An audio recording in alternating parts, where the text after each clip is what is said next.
যুক্তরাষ্ট্র ও ইসরায়েলের সাথে চলমান সামরিক সংঘাতের মাঝে ইরান এখন বিশ্বকে এক নতুন ধরনের ডিজিটাল বিপর্যয়ের হুমকিতে ফেলেছে। প্রথাগত ক্ষেপণাস্ত্র বা ড্রোন হামলার বাইরে গিয়ে তেহরান এবার নজর দিয়েছে সমুদ্রের তলদেশের অপটিক্যাল ফাইবার কেবলের উপর। রুশ সংবাদ মাধ্যম আরটির সাম্প্রতিক এক বিশেষ প্রতিবেদন অনুযায়ী ভূ রাজনৈতিক মহলে এখন তীব্র আতঙ্ক, ইরান কি সত্যি তার ভৌগোলিক সুবিধা ব্যবহার করে বিশ্বের সিংহভাগ ইন্টারনেট সংযোগ বিচ্ছিন্ন করে দিতে পারে। এই আশঙ্কার মূল ভিত্তি হল লোহিত সাগর এবং হরমুজ প্রণালীর তলদেশ দিয়ে যাওয়া সাবমেরিন কেবলগুলো, যা এশিয়া, ইউরোপ ও আফ্রিকাকে যুক্ত করেছে।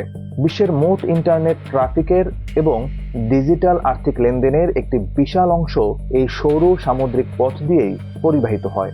সামরিক বিশ্লেষকরা সতর্ক করছেন যে ইরানের কাছে এমন উন্নত সাবমেরিন ড্রোন এবং বিশেষ নৌযান রয়েছে যা অনায়াসে সমুদ্রের শত ফুট গভীরে গিয়ে এই ফাইবার অপটিক কেবলগুলো কেটে বা ক্ষতিগ্রস্ত করে দিতে সক্ষম।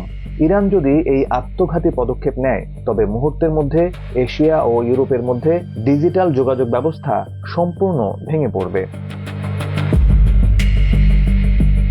হোয়াইট হাউস এবং পেন্টাগনের কর্মকর্তারাও এই সম্ভাব্য হুমকিকে অত্যন্ত গুরুত্বের সাথে দেখছেন।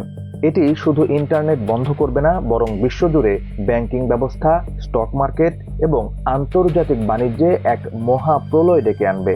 পশ্চিমা নিষেধাজ্ঞা ও সামরিক আগ্রাসনের জবাবে তেহরান এই ডিজিটাল পানি বোমা ব্যবহার করতে পারে বলে ধারণা করা হচ্ছে।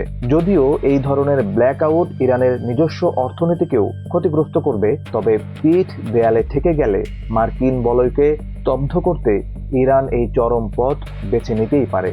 বিশ্ব এখন এক অদৃশ্য ও বিপজ্জনক ডিজিটাল যুদ্ধের দ্বারপ্রান্তে দাঁড়িয়ে।